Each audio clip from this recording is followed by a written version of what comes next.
Bonsoir à tous et bienvenue à cette nouvelle édition du JT d'ICI TV. Au programme ce soir, Joël Giraud appelle Gap à la raison.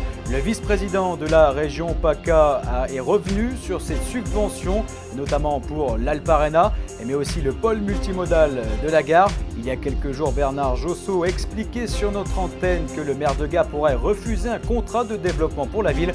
Aujourd'hui, Joël Giraud revient sur ce contrat et appelle Gap donc à la raison. Laurent Belay revient sur ses terres. Le journaliste de France Télévisions a passé quelques jours dans les Hautes-Alpes en famille. Il était notre invité ce midi sur l'antenne de DC Radio. Il est notamment revenu sur cet exploit, sur ce beau match des Rapaces de Gap ce week-end. C'était face à Amiens à l'Alparena. Et puis zoom en fin d'édition sur Eric John. Le magicien et aussi mentaliste arpente les routes des Alpes du Sud avec des tours à couper le souffle. Nous l'avons rencontré, portrait en fin de journal. Votre météo de ce mardi. Alors s'il y a encore quelques chanceux qui sont en vacances, la pluie et les nuages, eux, font leur rentrée. Mais avant toute chose, nous vous avons concocté votre traditionnelle image du jour. Ce soir, elle est consacrée au sacre hier de Sébastien Ogier qui s'est une fois de plus imposé. C'était au rallye de Catalogne. Il permet à Volkswagen de devenir championne du monde des constructeurs. Un triplé historique puisque Seb Ogier est champion du monde des pilotes. Julien Gracia est champion du monde des copilotes et donc la marque Volkswagen devient championne du monde des constructeurs. C'est historique. Joël Giraud appelle Gap à la raison. Le vice-président de la région PACA et son homologue Bernard Josso ont présenté ce matin le compte-rendu de leur dernière assemblée. Au programme, on a parlé transport ferroviaire avec un projet de développement lié au rapprochement entre les régions Rhône-Alpes et aussi la région PACA. On a parlé santé également avec le fait que la région PACA va financer entre autres quelques beaux projets comme l'EHPAD à Tallard ou encore la Masse du côté d'Embrun. Il a également été question du cas de Gap, puisqu'il y a quelques jours sur notre antenne, vous l'avez peut-être entendu, mais Bernard Josso pointait du doigt Roger Didier qui aurait refusé un contrat de développement de la ville.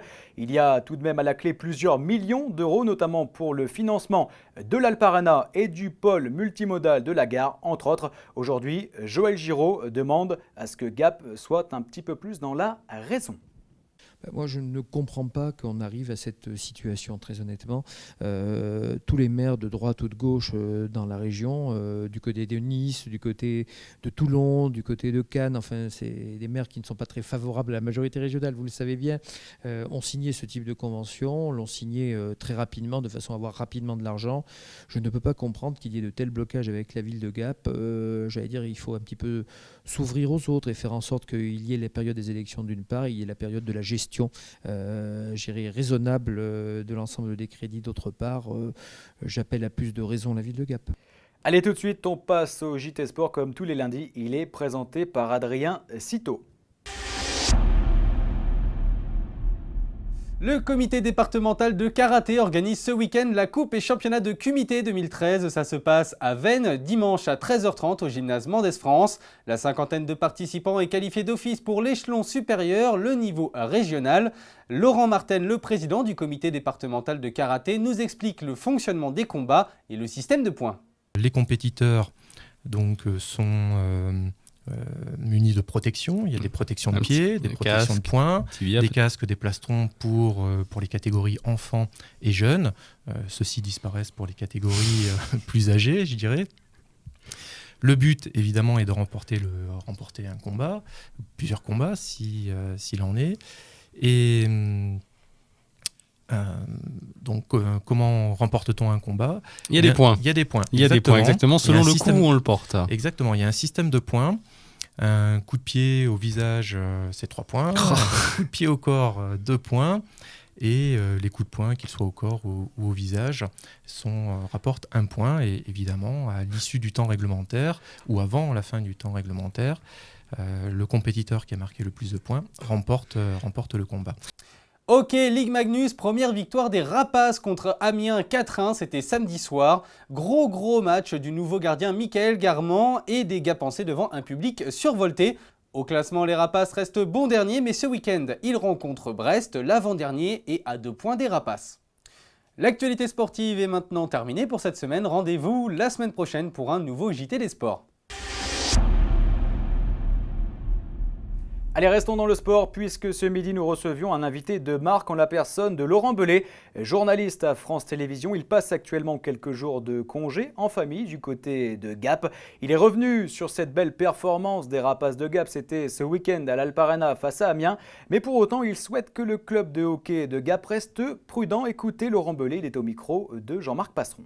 Gap est une équipe qui joue bien, c'est le travail de Harry Salo. Attention toutefois, parce que sur ce match, il est gagné à la fin Cocorico, mais c'est un match qui aurait pu être perdu s'il n'y a pas eu un grand Mike Garman, le gardien gapençais. Pourquoi ? Tout simplement parce que les Gapençais jouent beaucoup, laissent des espaces et surtout ils ont laissé des chances de marquer, des chances énormes de marquer l'adversaire du soir, en l'occurrence les Gothiques d'Amiens. Heureusement, Garman a livré la marchandise, comme disent les Québécois, mais ce ne sera pas tous les soirs comme ça. Il faut vraiment que les Gapençais arrivent à protéger les zones importantes devant les buts. Un gardien peut prendre des lancers, c'est pas un souci, mais il faut que les lancers arrivent sur les côtés. Il ne faut pas qu'il y ait des arrêts trop difficiles à faire. Et samedi, en dépit de la bonne performance et de la victoire, je le répète, il y avait trop d'espace laissé aux joueurs d'Amiens pour marquer des buts. Allez, on termine cette édition avec un portrait, celui d'Éric Jeune. Le magicien mentaliste arpente les routes des Alpes du Sud avec des tours à couper le souffle. À la fois les cartes, les pièces et aussi une fourchette qu'il peut détruire juste par la pensée. Portrait signé Marion Bérard.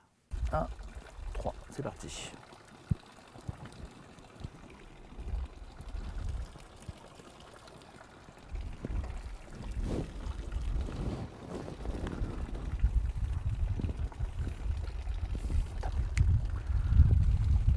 Bonjour, je m'appelle Éric John, je suis magicien mentaliste. Le mieux c'est qu'on aille faire directement un essai dans les commerces aux alentours. Et, allez, on y va, vous me suivez ? Allez, c'est parti. Ça fait une quinzaine d'années et ça fait que 4 ans que je suis professionnel. On apprend avec des petits tours pour épater les copains qu'on a vus à la télé ou qu'on va aller chercher au départ sur internet, ou on a la chance d'avoir un magicien qui nous explique un petit tour comme ça pour nous donner envie d'aller plus loin. Et après, si on veut vraiment apprendre le métier, il faut se déplacer, rencontrer des vrais magiciens qui vont vous aider, vous allez les suivre et puis voilà. Et je crois que c'est une fois que la passion opère, après il faut beaucoup de travail. Voilà. Tout le monde ne peut pas être magicien, mais avec beaucoup de volonté et beaucoup de passion, oui, on y arrive. Ouais. Moi je suis magicien et mentaliste, donc la partie magie, oui, c'est beaucoup d'entraînement. Donc ça me prend en moyenne 4 heures par jour.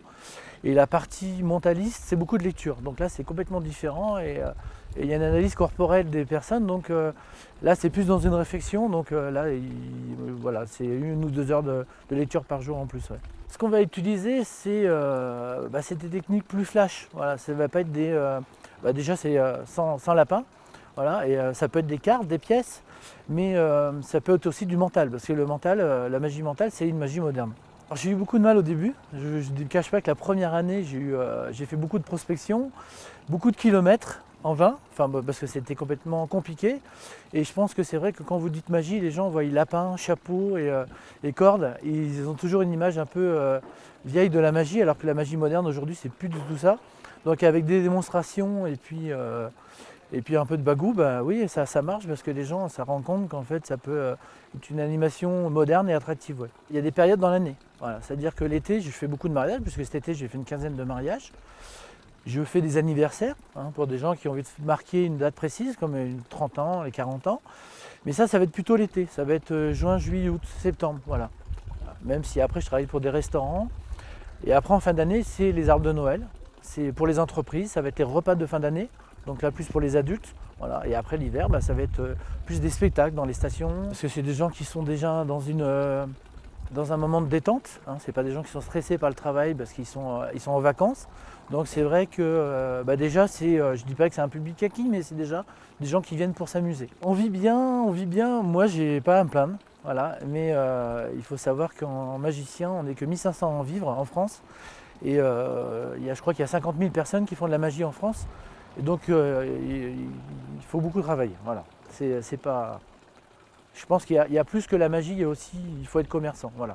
Il faut savoir se vendre, parce que avoir que des mains qui sont douées, avoir un talent, ça ne suffit pas aujourd'hui. Non, il n'y a pas de confrérie.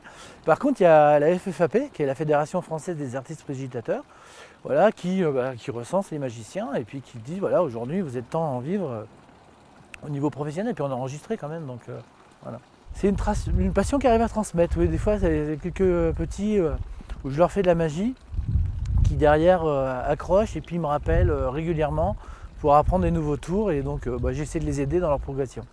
Une personnalité magique qui pourrait rejoindre la chaîne DC TV. Ça nous promet quelques beaux tours. L'actualité d'ici continue sur d'ici.fm et sur DC Télé. Excellente soirée en notre compagnie.